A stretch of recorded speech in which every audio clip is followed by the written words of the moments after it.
Bismillahirrahmanirrahim. Assalamualaikum warahmatullahi wabarakatuh. Terlebih dahulu saya mohon dimaafkan bahwa pertama kalinya dalam pertemuan Silaknas HB sejak berdirinya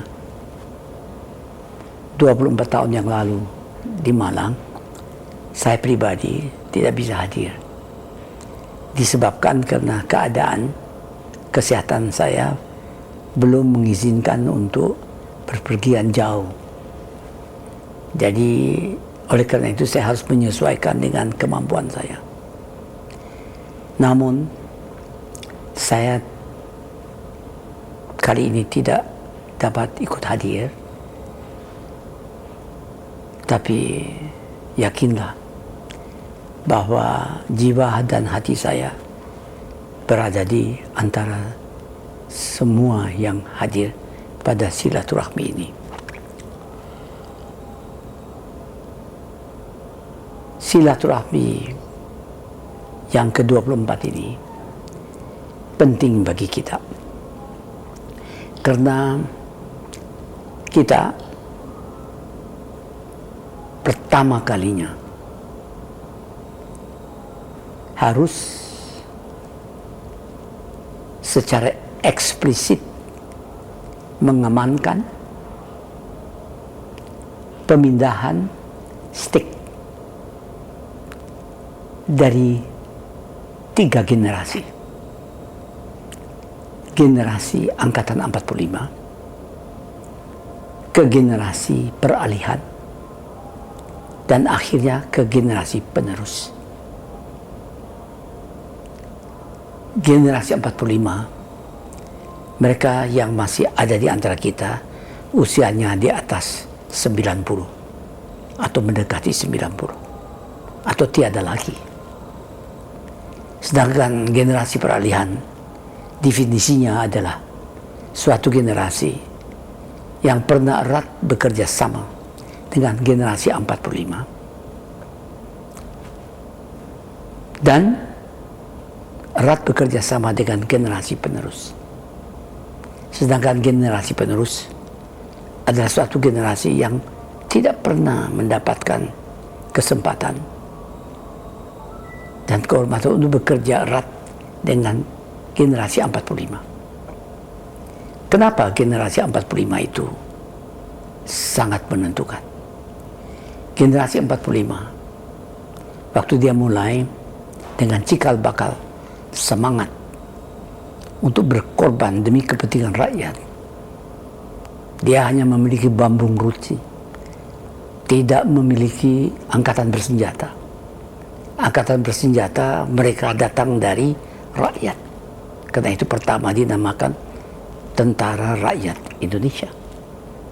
Mereka adalah anak-anak muda, di antaranya siswa. Dan mereka hanya mengenal 2 hal: merdeka atau mati. Tidak ada kompromi. Dan mereka berjuang memberikan apa yang mereka miliki tanpa menuntut, ialah kemerdekaan dari seluruh masyarakat yang hidup di benua maritim Indonesia, ialah bekas jajahan Belanda dari Sabang sampai Merauke, dan tidak termasuk tempat-tempat jajahan yang lain, apakah Inggris atau Portugal atau mana saja, tetapi jajahan Belanda.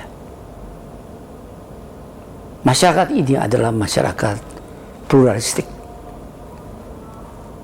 dan mereka pula memperjuangkan diterimanya Undang-Undang Dasar yang mencerminkan budaya dan perilaku masyarakat yang sangat peka terhadap Tuhan Yang Maha Esa. Karena itu, walaupun masyarakat di bumi Indonesia sebagian besar ada bernafaskan agama Islam, namun kita tidak memproklamirkan sebagai negara Islam, tapi negara yang berbudaya dan beragama. Dan itu sesuai dengan ajaran agama Islam. Agamamu adalah agamamu, agama saya adalah agama saya. Lakum dinukum waliyadin. Saudara-saudara, sekarang sampai waktunya saya mewakili generasi peralihan, harus memberikan estafetnya itu stick kepada generasi penerus. Generasi penerus yang pada waktu ini presidennya pun dari generasi penerus dan semua di lingkungannya dari generasi penerus. Tapi kita tidak ajarkan merdeka atau mati. Kita ajarkan merdeka, bebas, berbudaya, dan makmur dan tentram di bumi Indonesia. Itu tidak ada tawar-tawar. Untuk hal itu, ICMI diharapkan akan berperan sebagai suatu organisasi untuk menjadi intellectual umbrella, payung intelektual, untuk melaksanakan program 5K bagi seluruh bangsa Indonesia. 5K itu meningkatkan kualitas iman dan takwa, kualitas bekerja, kualitas berkarya, kualitas berpikir, dan kualitas hidup. Itu ada 5K. Tapi untuk melaksanakan 5K itu, kita harus pandai-pandai meningkatkan sinergi positif dari 3 elemen yang dikenal, yang dimiliki oleh tiap sumber daya manusia, yang menentukan produktivitas dan daya saingnya. Ialah elemen budaya, elemen agama, dan elemen penguasaan ilmu pengetahuan dan teknologi. Kita tahu budaya adalah sekurang-kurangnya 2 juta tahun umurnya. Tapi agama yang besar, yang sampai hari ini masih berlaku dan hidup mekar di bumi ini, usianya paling banter 5.000 tahun. Jadi bisa dimengerti bahwa manusia yang berbeda agamanya di Indonesia lebih dekat perilakunya dibandingkan manusia yang beragama yang sama di ujung bumi ini, di mana saja pun dia berada. Oleh karena itu, kita telah waktu bisa memberikan kebebasan kepada bangsa Indonesia, bebas berpikir, bebas berkarya, bebas bekerja, yang bentuknya dalam bentuk demokrasi. Waktu itu kita raih, pintunya dibuka, maka sekaligus kita sadari bahwa budaya itu harus dihidupkan kembali. Oleh karena itu diberikan sekaligus yang namanya otonomi daerah, di mana daerah itu sekecil apapun diberikan kesempatan untuk bisa berkembang. Itu berlaku sampai detik ini dan insya Allah sepanjang masa di bumi Indonesia. Jadi baru budaya, agama, penguasaan ilmu pengetahuan dan teknologi tidak bisa kita hiraukan begitu saja. Ilmu pengetahuan dan teknologi, waktu bangsa kita memproklamirkan kemerdekaannya, yang menguasai iptek itu tidak mencukupi mengisi satu bus. Sedangkan sekarang beberapa armada sudah bisa diisi berkat kerja keras dari seluruh bangsa Indonesia, dari segala lapisannya.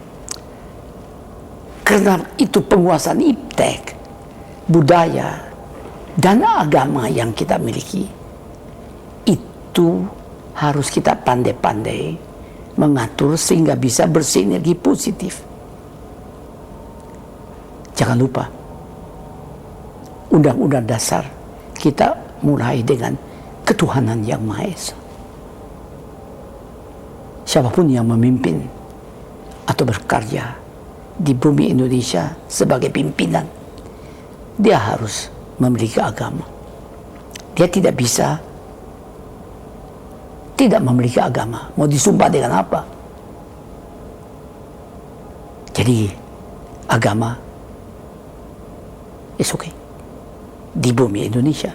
Tapi tidak berarti orang yang tidak beragama tidak bisa hidup di Indonesia.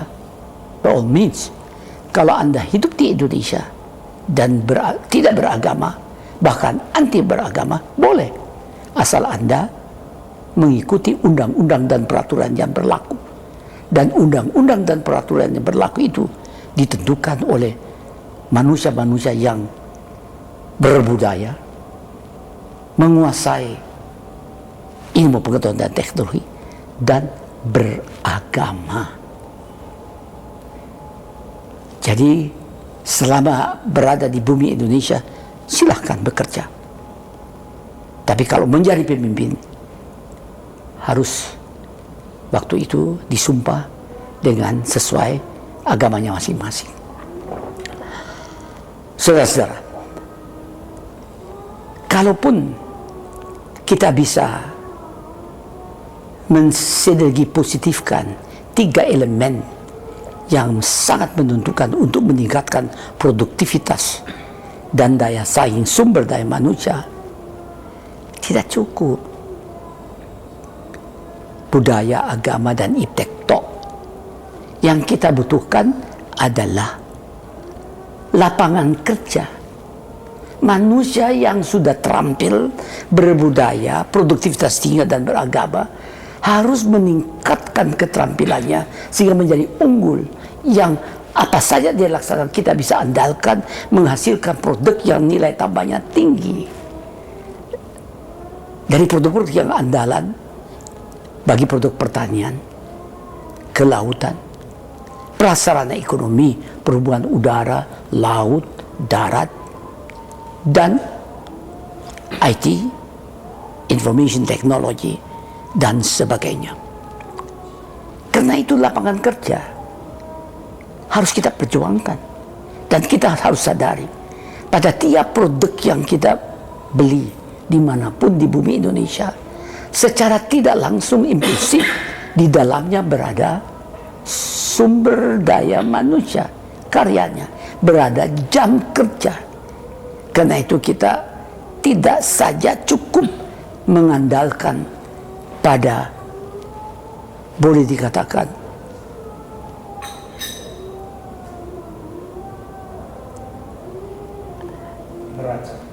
neraca perdagangan dan pembayaran, tapi harus pula mengandalkan pada neraca dari jam kerja. Jadi kita butuhkan bukan saja neraca perdagangannya plus, neraca pembayarannya plus, tetapi neraca jam kerja minus atau mengecil. Kalau itu terjadi, susah kita melaksanakan pemerataan, susah kita melaksanakan pembangunan di bumi Indonesia yang mengandalkan pada sumber daya manusia terbarukan itu. Keempat, kita harus pandai-pandai meningkatkan ketahanan budaya dan ketahanan nasional dalam menghadapi arus globalisasi dan arus informasi yang datang dari macam masyarakat. Saya garis bawahi, bukan mancanegara. Ada suatu negara yang memiliki beberapa masyarakat dengan budaya masing-masing. Jangan anggap enteng itu. Misalnya dari Jerman atau dari Eropa atau dari Milan China, itu Bukan semua sama budayanya. Nah, kita harus hati-hati bahwa budaya yang memasuki ruang kehidupan dari keluarga-keluarga di sini tidak mendapat informasi yang dapat merugikan budayanya sendiri, sehingga secara tidak langsung jangka panjang merugikan perilakunya, merugikan sinergi positif antara budaya, agama, dan iptek, dan merugikan peningkatan produktivitas masing-masing. Oleh karena itu, Bajar, kita harus tingkatkan ketahanan budaya sama kekuatannya seperti ketahanan nasional. Secara implisit dalam ketahanan budaya dan nasional dan limakah tentunya moral dan sebagainya di dalamnya, mental di dalamnya secara tidak langsung. Itu ada elemen dari budaya dan agama. Dan oleh karena itu kita dalam hal ini ICMI harus pandai-pandai berada di ujung tombak dari perubahan-perubahan di dalam masyarakat kita mendatang ini. Perubahan-perubahan dilaksanakan oleh generasi penerus. Saya sebagai wakil dari generasi peralihan yang sudah sepuh masih bisa menikmati berapa lama? 2 tahun? 5 tahun? 10 tahun? Sedangkan program kita ratusan tahun. Suatu hari Anda akan melaksanakan tugas seperti yang pernah dilaksanakan oleh tugas Angkatan 45. Tugas Angkatan Peralihan, di mana saya kebetulan mendapatkan kehormatan berada di ujung tombaknya. Saya harapkan dalam hal ini bahwa ICMI sebagai intellectual umbrella mengambil inisiatif untuk mengadakan silaturahmi, pengembangan dari silaturahmi pengembangan sumber daya manusia dari masyarakat yang berkeyakinan kepada Tuhan yang Maha Esa, Allah Subhanahu wa Ta'ala, seperti ISKA,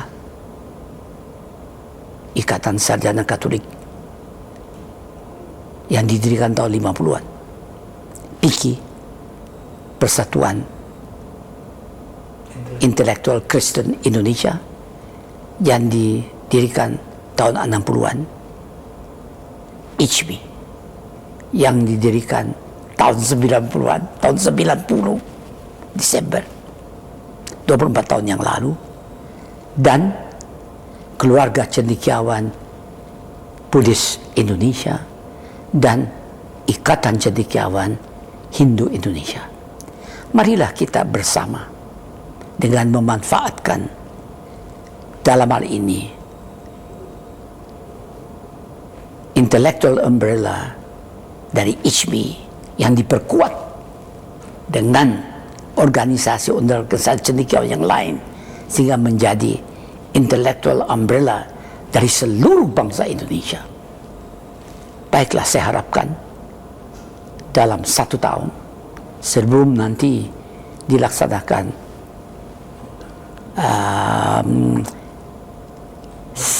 muktamar ke-25 bulan Desember tahun yang lalu, silaturahmi ke-25, muktamar ke-5 gitu, muktamar ke-5 dan silaturahmi ke-25, kita laksanakan silaturahmi dari cendekiawan organisasi itu untuk membicarakan, menganalisa, mempersiapkan sinergi positif dari budaya, agama, dan iptek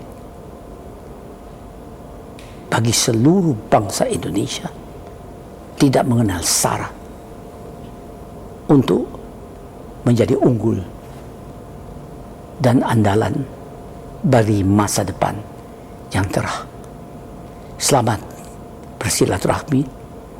Sekali lagi, maafkan saya tidak bisa hadir. Terima kasih. Wassalamualaikum warahmatullahi wabarakatuh.